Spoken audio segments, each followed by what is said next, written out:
We want to get right to breaking news. Hurricane Milton is now spawning tornadoes in South Florida.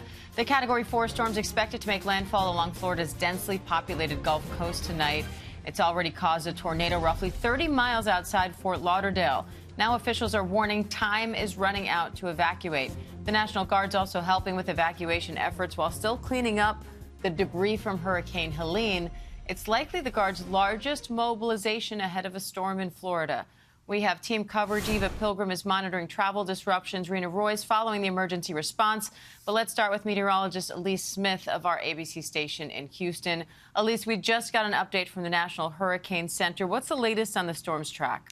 Well, we have some very important updates right now, Diane. The first things first, Milton has weakened just slightly, ever so slightly. Still a Category 4 storm, a major hurricane winds with winds of 145 miles per hour, gusts up to 175. And Milton is continuing to pick up speed as it heads towards Florida, moving northeast at about 17 miles per hour. And here is the latest forecast track. Still a Category 4 storm, expected to weaken slightly to a Category 3 before making landfall, but still will produce winds of 125 miles per hour when it makes landfall. And that landfall location looks like a bullseye right now, potentially on Sarasota, just south of Tampa Bay, St. Petersburg, and Tampa as well. But we're still expecting a humongous surge with this storm. It's been a major hurricane now for 2 days in a row. So all of that water under the storm is built up, and that is going to produce potentially that catastrophic, life-threatening storm surge. Milton expected to stay a Category 1 hurricane as it moves across the state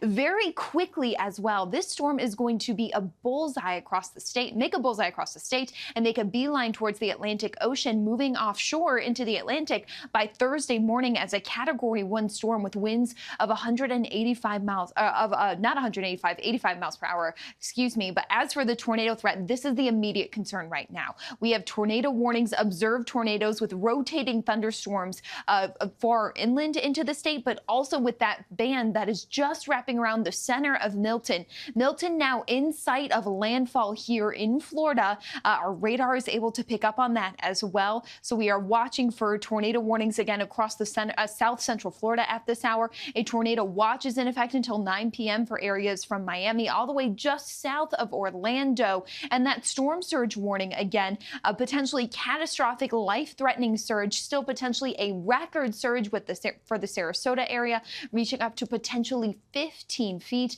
as we're already seeing tropical storm-like conditions across the state, and those tornado warnings are something to keep a very close eye on throughout the rest of the day.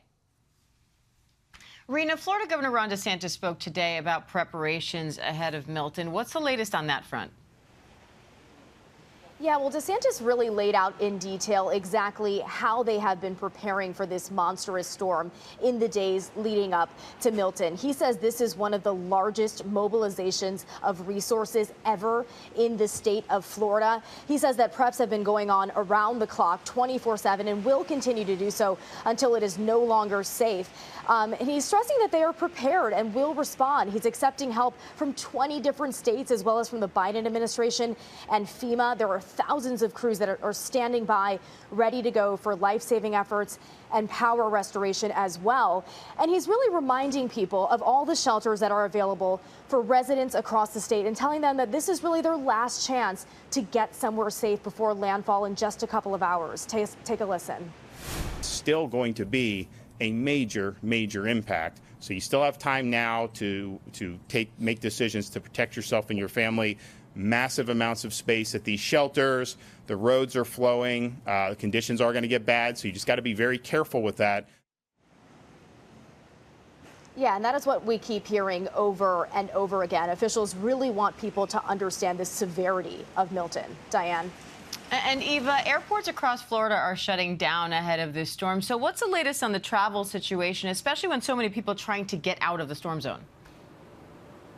Yeah, definitely. I mean, we're here at the Orlando airport, and you can see there's these buses parked here kind of blockading the glass that's behind us there at the airport. This airport shut down. It shut down at 8 a.m. The last flight has already gone. It is eerily quiet inside. The airlines added extra flights trying to get these people out of town so they could get someplace safer. And then so the people who weren't flying, they were driving, they were going on the roads, and we saw major traffic jams on the interstates. They actually opened up the shoulder of the highway to add a lane gasoline to help get traffic moving. The tolls were suspended, and with all the people on the road, gas is now in shortage. About 20% of gas stations across the state of Florida don't have any fuel. That number gets substantially higher when you get closer to those coastal towns. Tampa, for instance, almost 50% of the gas stations there don't have gas. The governor of Florida, Governor DeSantis, was sending 27 fuel trucks with police escorts to try to help get that gas to those stations so people could have fuel ahead of this storm. And we've spoken to so many people who took that warning, who have heeded that warning and have tried to get out of town. People here at the airport on that last flight out this morning, a lot of people staying at the hotel that we're at here in Orlando with their dogs, just saying it wasn't worth the risk. They didn't know what was coming, and they got out of town while they still could. Diane. All right, Eva, Rena, Elise, thank you all.